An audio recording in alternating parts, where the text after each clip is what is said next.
مساكم معطر بذكر الرحمن، ونسمي بسم الله ونصلي على رسولنا الكريم. احنا الفيديو بتاعنا المرة دي طويل شوية، بس هو بياخد غلبة. هو المحشي كده، وخاصة المحشي الصيفي، لأن فيه أنواع كتيرة بتتعمل، مش نوع واحد، مش زي محشي الكرنب خالص.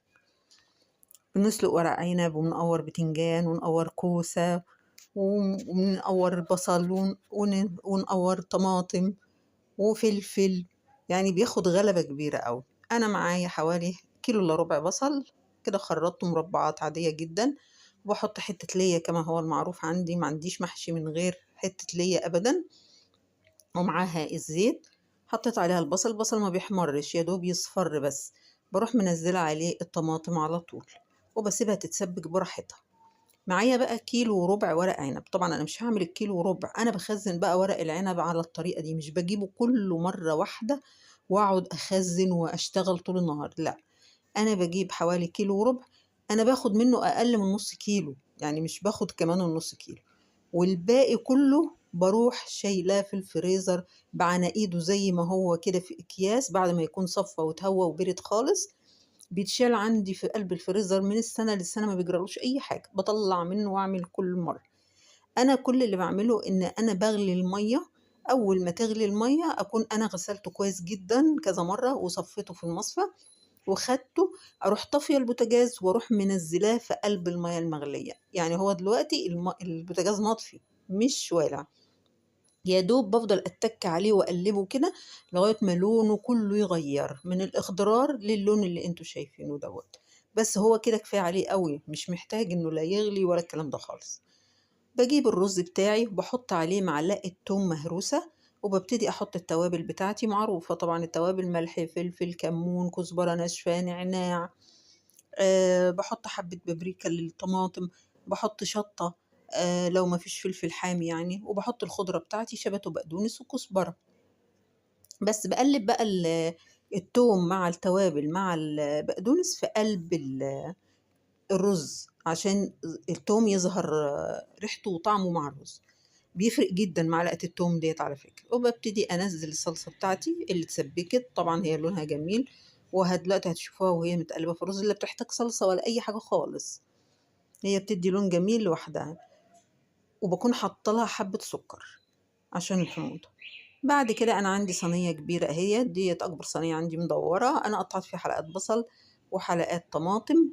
ببتدي أعمل كده أرضية للمحشي، اللي هو الكوسة والبتنجان والفلفل والطماطم والبصل. كله بيتعمل في الفرن.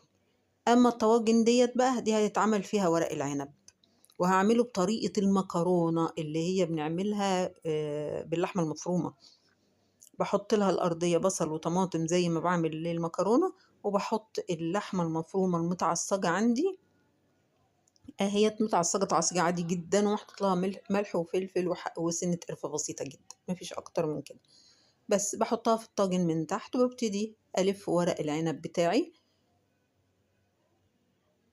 وابتدي أرص كده لغاية ما يتملأ الطاجن، وهكذا بخلص ورق العنب على هذا الأساس.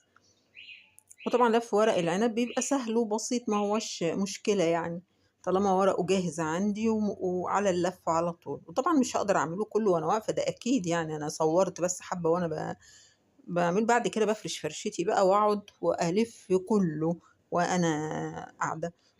طبعا وادي الكوسة اهيت انا اللي مقوراها برضو بايديا، والبتنجان انا اللي مقوراه بايديا. ببتدي احشي الكوسة كده، واروح منزلاها في قلب السمنة اللي هي طماطم تحت ديت، لان الكوسة بحبها تطلع تلمع، ما بحبهاش تبقى خضرة كده بعد السوية.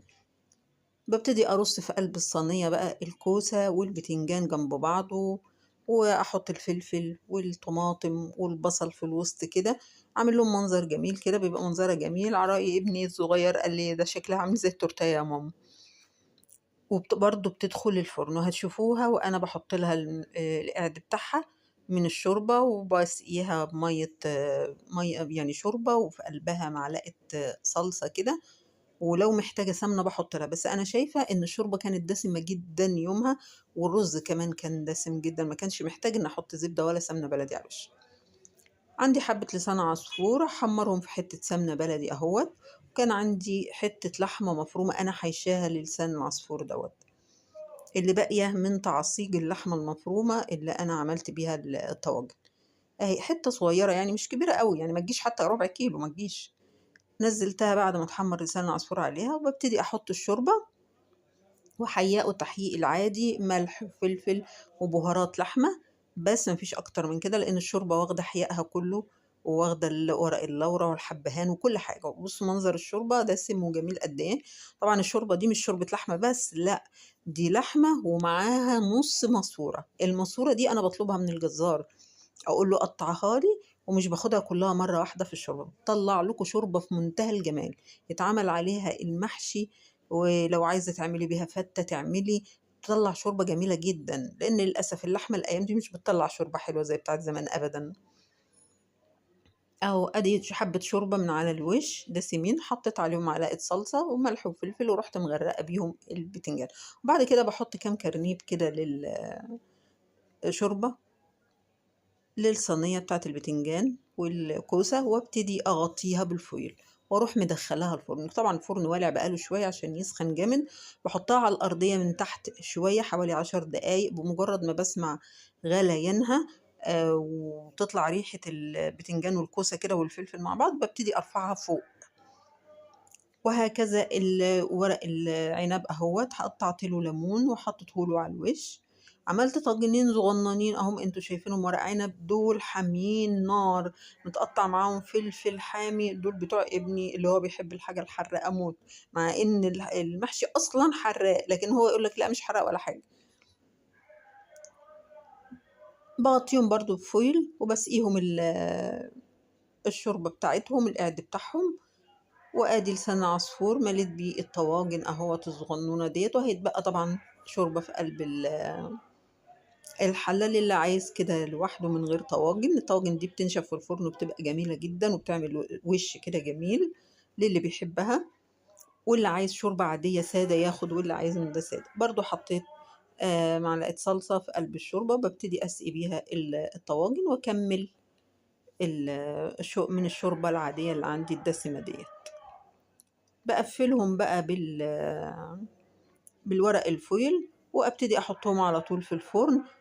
بس دول أنا باحطهم بقى إيه، من فوق مش من تحت زي الصينية، بيغلوا على طول، لإن الطواجن نفسها بتختزن الحرارة جامد، وبتفضل تغلي مسافة طويلة. باسيبها بقى تغلي شوية كده حوالي ربع ساعة، وبعد كده أهدّي الفرن بقى على كُلّه، وأسيب كُلّه يستوي على نار هادية خالص، يطلع محشي زي الزبدة. شوف يعني زبدة، زبدة، مش محتاج أي حاجة، والرز من جوّه مفلفل وجميل، وطواجن اللسان العصفور كانت معاهم بس على الطرف، حطّاها على الطرف عشان طبعًا دي مش عايزة سويّ، دي عايزة بس إيه، تنشف بس. بُصّوا صينية البتنجان والكوسة والفلفل والطماطم والبصل على بعضه، جميلة، جميلة، جميلة، وعاملة صوص بقى من تحت، يعني مش قادرة أوصف لكم منظرها بصراحة، هي قدّامكم. هتشوفوا دلوقتي أنا باقطّع الكوسة قد إيه مستوية وجميلة، والبتنجان كمان زي الزبدة والله مش محتاج أي حاجة. أنا باحب البتنجان اللي هو البنفسجي دوّة أكتر من الأبيض، بيبقى جميل جدًا في الأكل وبيستوي بسرعة. وآدي طواجن وهاقلب لكم طاجن دلوقتي قدّامكم، وآدي طواجن لسان العصفور عملت وِش أهوّة وخدت الوِش الأحمر، وآدي الطواجن الصغننة المشطشطة طلعت للي بيحب الحاجة المشطشطة جامدة جامدة أوي. وهاقلب لكم الطاجن دلوقتي وهتشوفوه.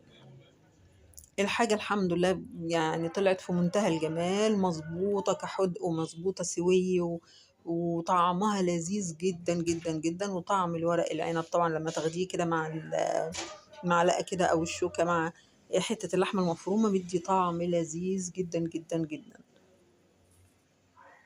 يا رب يكون عجبكم الفيديو. معلش هو فيديو طويل شوية، لإن المحشي دوّة يعني على رأي أمي الله يرحمها دبكة وبياخد وقت طويل أوي وبياخد غلبة، وفي ثانية بيتنسف، بيخلص بسرعة. ده اللي بيغيظ الواحد، إن الواحد يقعد يحضّر فيه يوم بحاله أو يوم ونُص كمان، ويخلص في ثانية. وبالهنا والشفا للي كلوه، وبالهنا والشفا للي هيجربوه. ويا رب يكون عجبكم الفيديو، وينال إعجابكم، واللي يحب يشترك في قناتي يتفضل مشكورا. والحمد لله إنه طلع بالمنظر الجميل دوت. بصوا الكوسة والبتنجان والفلفل هتقطع معاكم بمنتهى السهولة إزاي.